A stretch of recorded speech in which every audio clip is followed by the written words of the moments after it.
স্বপ্ন ছিল police officer হওয়ার, তবে সে স্বপ্ন বাস্তবায়ন না হলেও থেমে থাকেননি তিনি। আধুনিক লাইটিং প্রযুক্তি ব্যবহার করে বিদেশি ফল ড্রাগনের বাণিজ্যিক চাষে সফল হয়েছেন এক শিক্ষিত যুবক।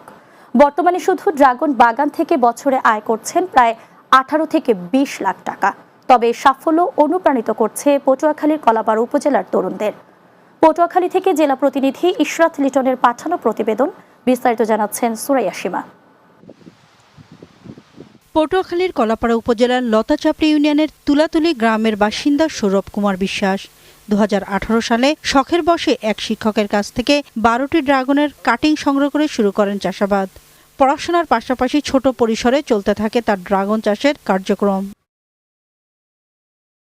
2022 সালে উচ্চ মাধ্যমিক পাশের পর শৈশবের স্বপ্ন পূরণে পুলিশ বাহিনীতে যোগদানের চেষ্টা করেন তিনি। নানা কারণে সেই স্বপ্ন বাস্তবায়িত হয়নি। পরে 2023 সালে 2 বিঘা জমিতে বাণিজ্যিকভাবে ড্রাগন চাষ শুরু করেন। বর্তমানে তার বাগানে বিভিন্ন জাতের প্রায় 2000 ড্রাগন গাছ রয়েছে।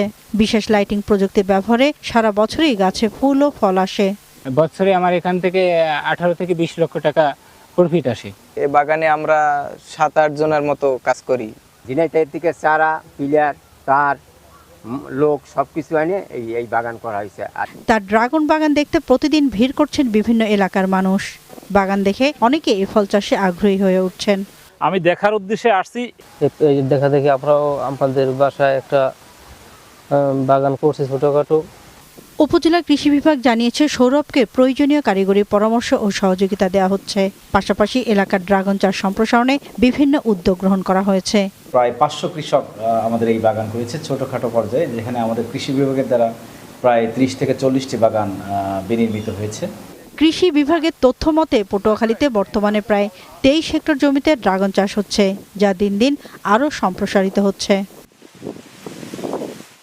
Desk report, Bangla TV.